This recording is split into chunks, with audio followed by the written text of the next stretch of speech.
My mother never once said, I love Eat you. up, my Not one child. time Thank in you, my entire Grandma. childhood, in my entire adulthood, not on my wedding day, not at the hospital when my son was born, not in any of the thousands of phone calls we have had across the decades of my life. And I have never, for a single day, doubted that she loves me. That sentence sounds impossible to a lot of people. By the end of this video, it won't, because I'm going to show you 5 things my mother never said to me, and what she did instead every single time that said it louder than the words ever could have. Now, before we start, I know how the first sentence lands. Some of you heard it and felt sorry for me. A childhood without I love you sounds to a Western ear like a childhood with something missing. I understand that reaction, and I'm not offended by it. But I want to ask you to set it down for the next 20 minutes because I'm going to show you a different language of love, one that doesn't live in words at all. It lives in fruit peels and packed bags and dinner tables. It's a language spoken fluently in millions of Chinese households, and in many other households too, maybe including the one you grew up in without realizing it. Once you learn to see it, you will recognize it everywhere. And you may find, like I did, that some of the love you thought was missing from your own childhood was there the whole time, just filed under a different name. So, the first thing my mother never said, I love you. What she did instead was cut fruit. Every single night of my school years, somewhere around 9 o'clock while I sat at my desk doing homework, the door of my room would open without a knock, and a plate would land quietly beside my elbow. Sliced apples or pears or orange segments with every trace of white pith removed, because she knew I didn't like the pith. I had mentioned that once, maybe when I was 7. She never forgot it. She never mentioned remembering it either. The plate just arrived night after night, year after year, engineered precisely to my preferences by someone who had been paying attention the whole time. She didn't stay to watch me eat it. She didn't say anything at all.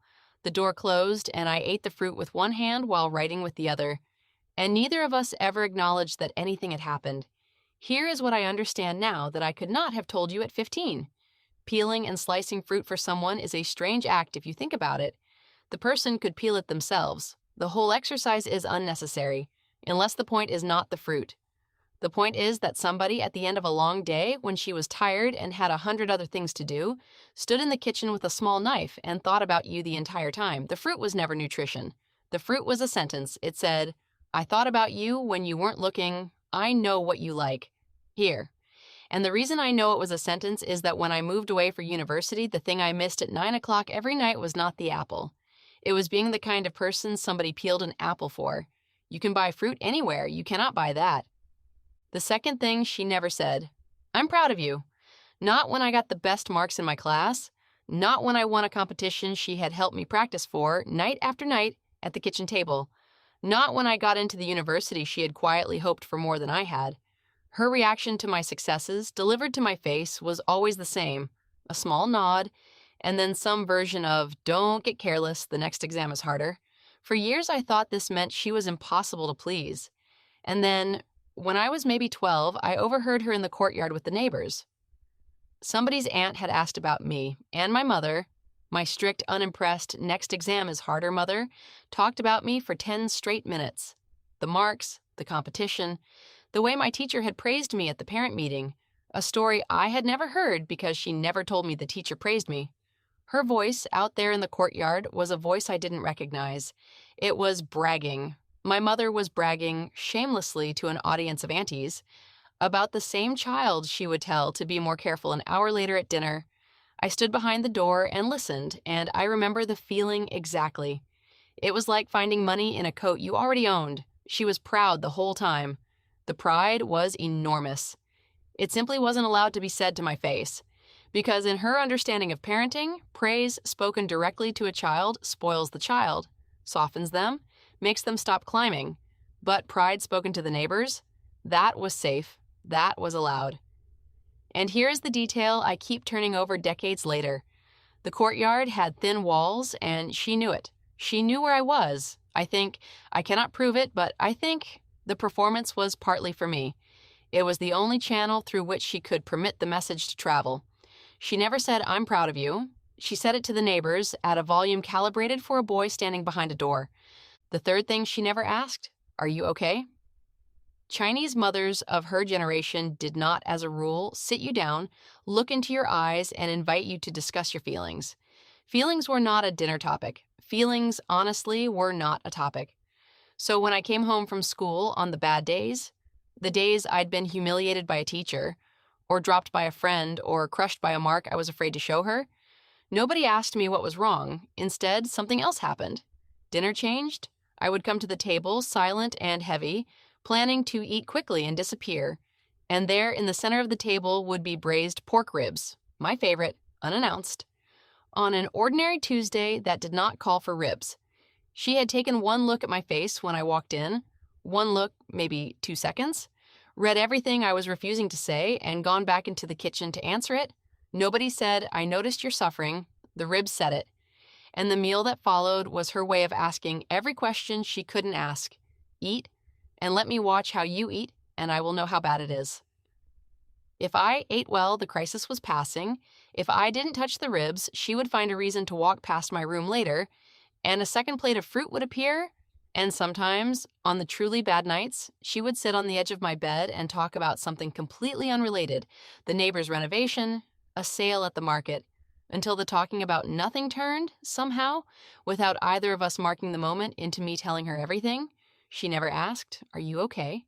She built a table where the question didn't need to be asked because the answer was already being read, nightly, in what I reached for and what I left. The fourth thing she never said: "You can do it." This is the one Western viewers find hardest, so stay with me. The night before my biggest exam, I sat at the kitchen table close to tears, telling her I couldn't do it, it was too much, everyone else was smarter. A television mother would have taken my hands and said, "I believe in you. You can do anything." My mother wiped the counter and said, "Of course it's hard. That's it. Of course it's hard." And then she poured me soup. I want to be honest. At 16, that sentence felt like a bucket of cold water. But listen to what it actually did. It did not argue with my experience. It did not tell me my fear was wrong or paper over the difficulty with cheerfulness. It agreed with me. Yes, this is hard. You are not weak for finding it hard. It is simply hard, the way winter is cold. And buried inside that agreement was a compliment so well hidden it took me 20 years to find it. She thought I was strong enough to hear the truth. She wasn't going to insult me with a pep talk. Hard things are hard, you do them anyway. And the soup is hot. That was her entire philosophy of encouragement. And I have to tell you, as an adult, when life has knocked me down in ways that no cheerful slogan could reach, the sentence that gets me off the floor is never "you can do anything." It's her voice saying, "Of course it's hard." Because that sentence doesn't need me to feel confident, it only needs me to keep going while not feeling confident, which is the only kind of courage I have ever actually had. She never said "you can do it." She said the truth and treated me like someone who could carry it, and it turns out being trusted with the truth builds something in a child that praise cannot. And the fifth thing she never said: take care of yourself.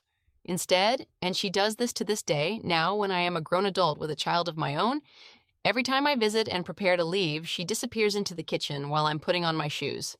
And when she reappears, she is carrying bags. Containers of dumplings she made yesterday, knowing I was leaving today. Braised ribs in a jar. Fruit, washed because she doesn't trust me to wash it properly. Vegetables from her market because the vegetables in my city, she has decided, are not real vegetables. I say, "Ma, I don't need it. We have food at home." She ignores this completely the way she has ignored it for 30 years and continues loading my arms until the bags cut into my fingers. The doorway of my mother's home is a border crossing, and no one has ever left it empty-handed. For years, I found this excessive. Now, I understand what the bags actually are. She cannot come with me. She could not come with me when I was 18 and left for university, and she cannot come with me now. And this is the tragedy at the center of all parenting. The whole job is preparing someone to walk away from you. She can't ride in the car. She can't check that I'm eating well in a city she's never lived in. But the dumplings can. The dumplings go where she cannot go. And they sit in my freezer like sentries. And on some ordinary exhausted weeknight 2 weeks later, I will heat them up. And my kitchen will smell like her kitchen. And she will have taken care of me across 300 kilometers in 14 days. That's what the bags are. Care packed in containers, sent out into a world she can't follow me into. She never says, "Take care of yourself."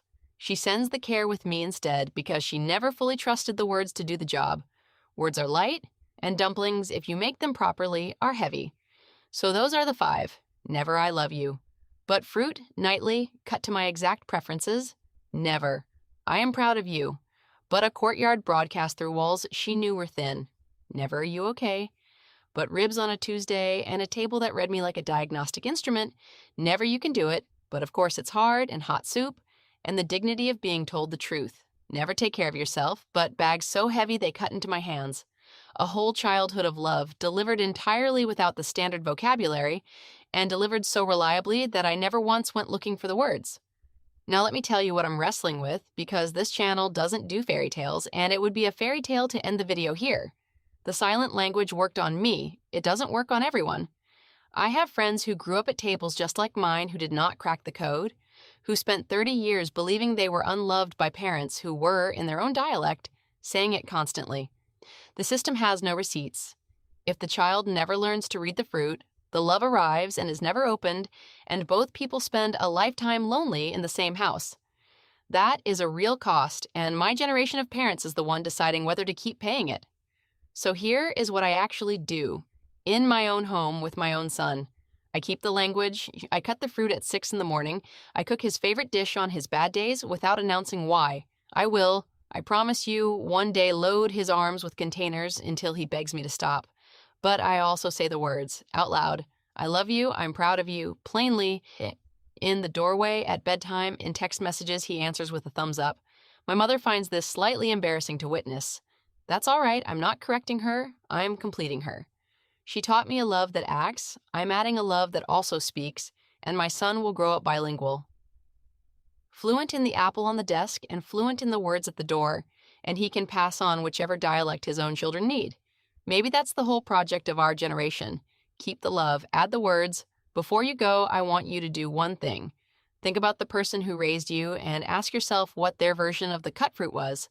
The checked tires, the favorite dish, the jacket left on your chair, the thing nobody ever named. Then tell me about it in the comments. What was your family's silent language, the thing nobody said but everybody knew? I read every single one, and the comment section under these videos has honestly become one of my favorite places on the internet. If this video shifted something in the way you see love and family, share it with someone who needs to hear it. And if you want more on how the world's wisest cultures quietly build connection that lasts a lifetime, subscribe. There's a lot more coming. See you in the next one.